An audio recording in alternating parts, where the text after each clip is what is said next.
Kehidupan Orde Baru di Indonesia berlangsung selama 32 tahun dari 1996 hingga 1988. Merupakan fase penting dalam sejarah bangsa dengan ciri khas otoritarianisme, politik, dan pembangunan ekonomi yang pesat. Latar belakangnya lahirnya Orde Baru di Indonesia berkaitan dengan krisis yang melanda negara pada pertengahan 1960-an, ditandai oleh ketidakstabilan politik, kemerosotan ekonomi, serta konflik ideologis, terutama antara kelompok komunis dan militer. Faktor politik utama yang memicu lahirnya Orde Baru adalah peristiwa Gerakan 30 September 1965 atau disebut dengan G30 SPKI.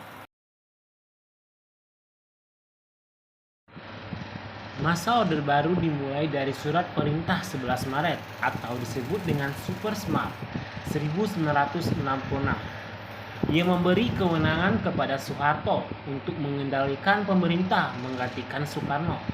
Soeharto kemudian secara resmi menjadi Presiden kedua Republik Indonesia.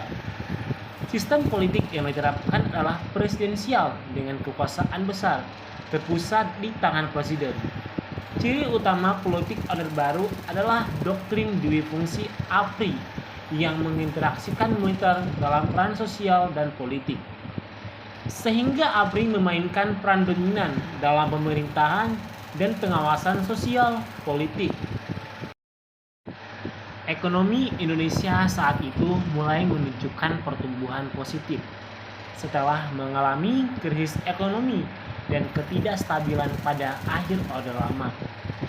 Meskipun pertumbuhan ekonomi positif terhadap masalah korupsi, nepotisme, dan ketimpangan distribusi hasil pembangunan. Pembangunan lebih banyak berpusat di Pulau Jawa dan kota-kota besar, sementara wilayah lain kurang berkembang. Dampak kebijakan-kebijakan Orde Baru. Orde Baru dianggap berhasil dalam melakukan pembangunan secara fisik, tetapi memiliki banyak kekurangan, antara lainnya sebagai berikut. Semakin berkembangnya korupsi, kolusi, dan nepotisme.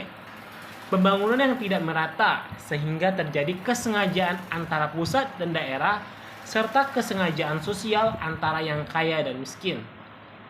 Adanya masalah ketidakpuasan masyarakat, sehingga muncul gerakan separatis akibat proses pembangunan yang tidak merata, terutama dari pusat pemerintah seperti di Aceh dan di Papua.